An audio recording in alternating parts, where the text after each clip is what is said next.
Was that a difficult needle that you had to thread, Mike? Because you're fighting a guy on a 7-fight lose streak, excuse me, who everybody expects you to beat. It's, dare I say, a little bit of a lose-lose because you dust them off in the first round as you did, and everybody says that you should have. So was that a difficult thing to prepare for throughout camp?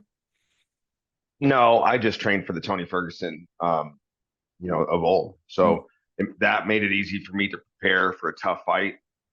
And the reality is, I think that Tony still, uh, you know, I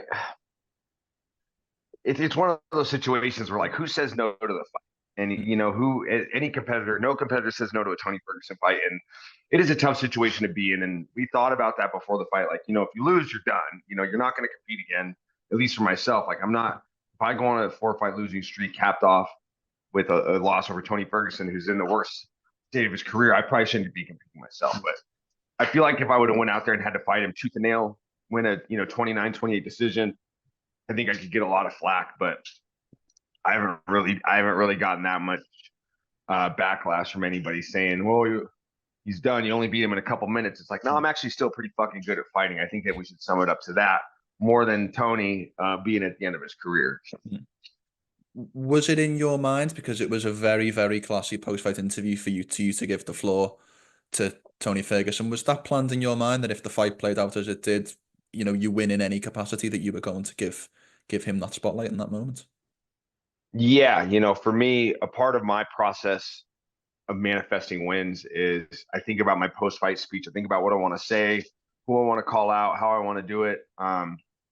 And as I started to, and that's something that really doesn't start until like I get closer to the fight. Like once I'm really starting to get closer to the fight, I'm starting to really like manifest how fight night's going to go and how I want it to go and things like that. So that's just always been kind of part of my process. And I think that it just made the most sense. I don't really have a name. Usually my post-fight speech revolves around wanting to call somebody out, maybe something in the current state of the world or current state of my life Mm. I want to, touch on. But for me, I just didn't really have anything. I just felt like it felt right to just give it to Tony, let him have as much time as he can possibly can on ABC.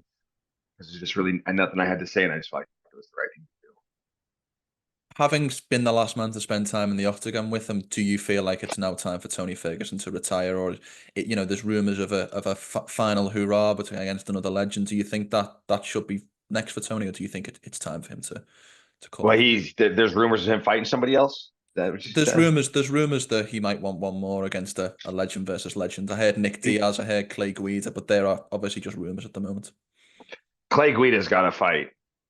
And I can't say who it is. Well, I don't know if he for sure has the fight, but I'm pretty sure Clay Guida's booked. Mm. I don't know if they're going to do. I don't know if Nick Diaz is going to take that fight because Nick Diaz is the type of guy where when Nick Diaz is coming back to the octagon, he's asking for Kamaru Usman, Leon Edwards, Kobe Covington. Like he wants the best guys. I think so. Luque was the fight that made the most sense for him to fight somebody in the rankings.